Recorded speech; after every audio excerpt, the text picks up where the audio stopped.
it literally says, oh, I'm the gatekeeper, spread your legs open up, you could be famous, basically. Like, it's how men in the industry or men in certain lines of work try to use their power to manipulate women and get what they want out of women or be a fucking creep. Facts. Like, I've wanted to get into photography and modeling before, but I've been so hesitant because there's so many creepy ass photographers out there. So I have to reach out to somebody who I trust to be like, who do you recommend? Facts. Or I have to build a relationship with somebody to be comfortable with them, because I've literally had somebody be like, I would love to shoot you. And it's like, I would love to. What do you want to do? And he's like, oh, I only do boudoir shoots. Nah, I only bruh. do the negligee, silhouette, damn near naked shoots. And it's like, I've never even been in front of somebody's camera before. So I'm definitely not comfortable doing that with a stranger. Right. And especially with a man. So I'm not going to do that. So there's always like a creepy person. I've had creepy event planners. Like, I've had people get drunk at events and come at me sideways and do like some crazy creepy stuff. So it's like, okay,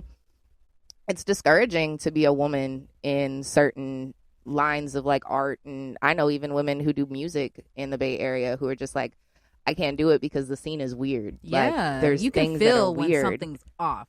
That's why I stopped going into certain environments too. Facts. Because if I feel uncomfortable, I don't need to be here. I'm not going to let something unset my spirit. There's no money that's worth it. There's no publicity that's worth Facts. it. There's no Liquor. connections that's worth it. No, it's not worth my comfort. It's not worth my spirit. It's not worth my energy. It's not worth me jeopardizing how I feel, because then I'm going to feel drained at the end of the night. And I like leaving spaces feeling energized and feeling like I accomplished something and feeling happy because I was around this group of people. You got something out of that. Exactly. Not feeling like, damn, that kind of sucked. Like, I feel weird. Like, these people are weird. Like, you're constantly looking over your shoulder or looking around because you feel like a strange energy. Like, I eliminated myself from hella spaces like that just because I made a commitment to being better on myself and for myself when it came to where I perform and what I do. Because it's okay to be selective. Just because I'm not famous doesn't mean that I don't have a right to be selective about what I do and where I do it. Nah, you got to protect your peace. Period. So, that's the main thing. You know yourself better than anybody. Like, facts. Yeah. You know yourself better than anybody. So if you feel uncomfortable, you get that feeling in your stomach or whatever, you need to listen to yourself. Don't be trying to be like, let me ignore this and see what happens. Yeah. No, you're gonna. That's where it comes down to having a fight or flight response. When you've already put yourself in the situation and now you sense the danger from that situation, because now you're face to face with this person, right? You got somebody in the car, you about to send that text. Hey, I need you to come inside now. Oh, you just walk? No, come inside. A real person, one of your best people, hey, come inside already. Like, as soon as you get there, they're going to hop out the car with you. They ain't going to have a need to stay inside. Right. They're like, in these situations, there's a time and a place for it all. And with these guys in the industry, what they do is they prey on women who want that fame. And they all they do is take pictures on Instagram. All they do is, they post them going to parties, getting lit, all that shit, and then they get these niggas' attention. And these guys are like, oh, hey, come to the club with me on this day. Right. You're going to be in the VIP with us. We got bottles. We going to have weed, all that shit. Yeah. You also have to be careful with that shit because they could easily lace your drink, lace your food. Even, like, they're slipping shit in females' car doors now. And knock them out. Oh, yeah. But with these guys, though, they won't go that far because they're going to want you to consent. Okay. So they're going to show you what they have. Your choice of what drug you want to do. I got it right here. I want nothing from you tonight. Oh, okay. Have at it. It's all yours. Be all friendly and shit. And then females be gullible. They do their little doo-wop. Next thing you know, they getting lit in the club with this so-called celebrity, this YouTuber, blah, blah, blah. Yeah. Next thing you know, you're on a podcast with this individual. And the first thing this nigga says is I already know she a hoe. And she dumbfounded. What do you mean I'm a hoe? I never did anything. Oh, but when you was at the club, you was dancing with my nigga, but I invited you. Yeah. But you said it was okay. Nah, I didn't say shit. If you was my bitch, you would have never did it. Yeah, nah, fuck that. That's how they get them now. Yeah, nah. They hype it up. They hype your head up. And then once they get you, then they embarrass you on that show. Mm-hmm. Then they fuck you. Then they put you back on the show. Now you have a little bit of power. You think you have a little bit of power. Then he dogs you again. Oh, he really cares about me. That's how those podcast industry guys work. Mm-hmm. The photographers, same way. You guys, you just said it. You've seen it. Directors. They talk to you. They're weird. Mm-hmm. And at the end of the day, they think, oh, she ain't never gonna remember me. This is never gonna come across. But then when they see your glow up, they start seeing you on different platforms. You start doing different shit. You're doing the same shit, but you're doing it better. Then they're gonna reach out. Hey, remember me? You know, was that? And then this is when you get your revenge. You could be like, yeah. Matter of fact, come on out. I want you to meet some people. Oh yeah, I'll be there. Mm-hmm. Next thing you know, put him on a podcast. Embarrass the fuck out of him. So I only heard you take photos of women naked. Why is that? Because I've met like 6 photographers and have some photographers there. Mm-hmm. And those photographers were like, yeah, bro, like, if you really did this shit, like, nah, you would go, like, if you're going to do lewd photos, you're going to do it at a beach. You're not going to invite someone to a fucking studio, hotel room. Yeah, unless there's like some signed contract or something legal. Exactly. The red flag. That's gonna look That's gonna look so funny on camera. Just. My fault.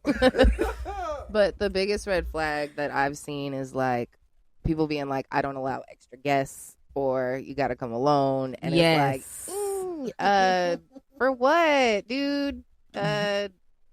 I mean, if they're vaccinated, if it's a COVID thing, like, well, if I can't bring somebody, I don't want to do it. Like, there was a point where I was like, okay, maybe I understand it, but I've heard too many stories of things happening. And so I won't, if that's a thing, like, no, I won't. The only thing that I understand is when it's like a hairstylist or a makeup artist or something. And they're like, and they do it from their house and they're like, no extra guests, or they have like limited space in the salon because of COVID, then I understand. But when it comes to things like that and I can't bring somebody for my comfort, then that's not okay. Right. And I don't need to be doing work with you, because your first job should be making sure that your client is comfortable, no matter what that means. So if that, well, there are limits to that, but it's just when it comes to like them bringing somebody or having somebody there, or, you know, knowing like the location or sending their location to somebody or something, or like things like that. That's a red flag if you're like, oh, no. I need you alone. Like, for what, bro? I don't know you like that. I don't want to know you like that. You're weird. You're weird. Showing up to a meeting. Yeah. And it's in the fucking hallway. Like, sir, I thought you had an office. Like, no. Like, what do you mean we're in the lobby? Thank you. We're in a lobby. There's people mean we're behind the stairs? There's people taking an elevator right here. Right. Sir? Right. I am behooved. Right. I feel hoodwinked, bamboozled, bewitched. Right. What did you do? Like, and there's so much game that's constantly run out here on people, and like it's terrible. And I can only speak from the female perspective of it.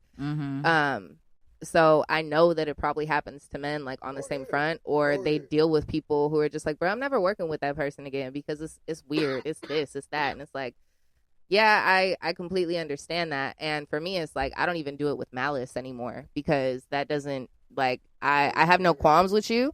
I have no time to put into this, or any real energy that I want to give to you. You don't deserve it.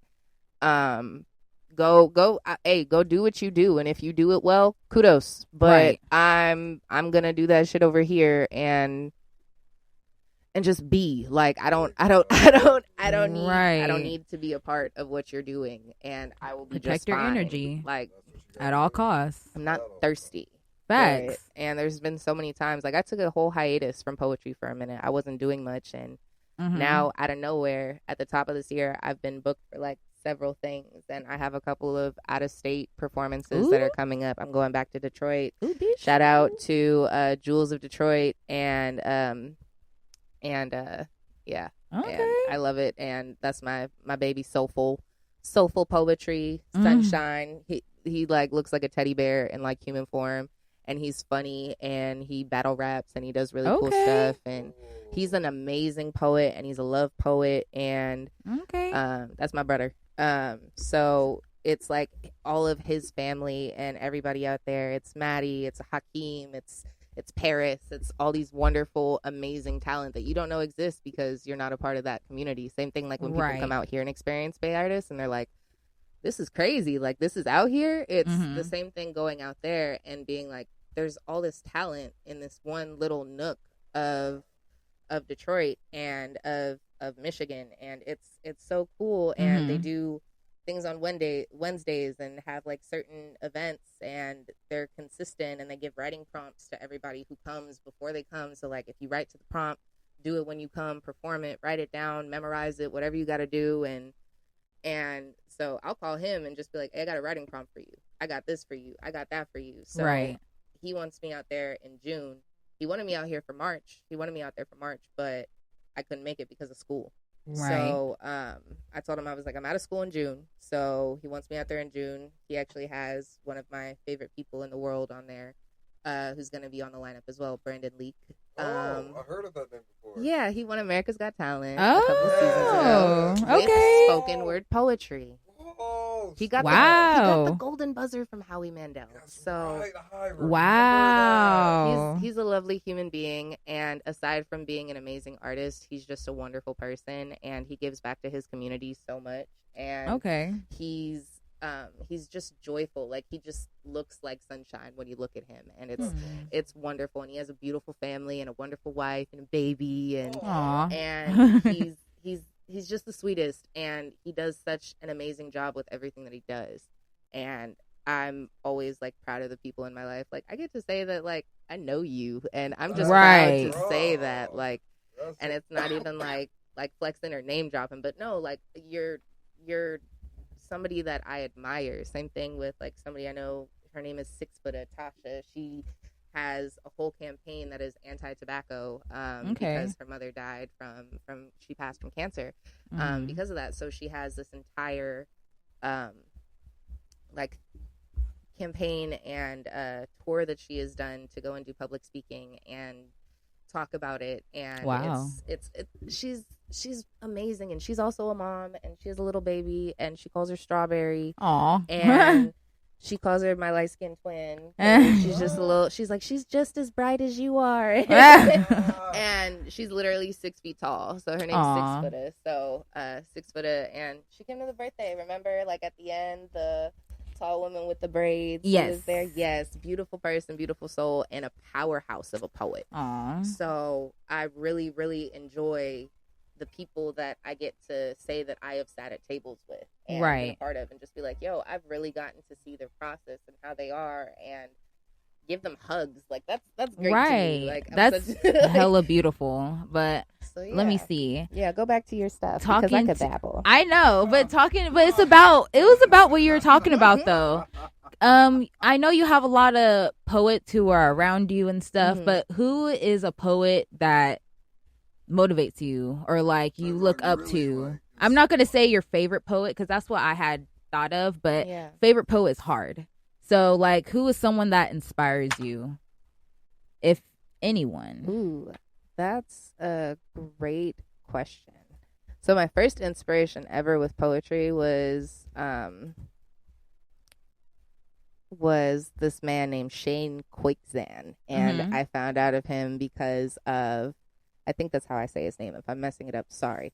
But he had this poem about like bullying, and I fell in love with it, and I saw it through like a TED Talk, and just his delivery and the way that he spoke. And this was like, how old was I? Like 13 years ago now that I fell in love with the way that he does poetry.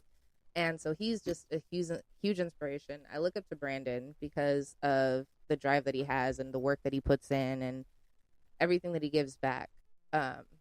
Personally, somebody that I know that I'm just in awe of, and I'm like, I want to be like them when I grow up, is this wonderful poet. Her name is Ori Clay, or Raven, and Ori Clay, like Oracle.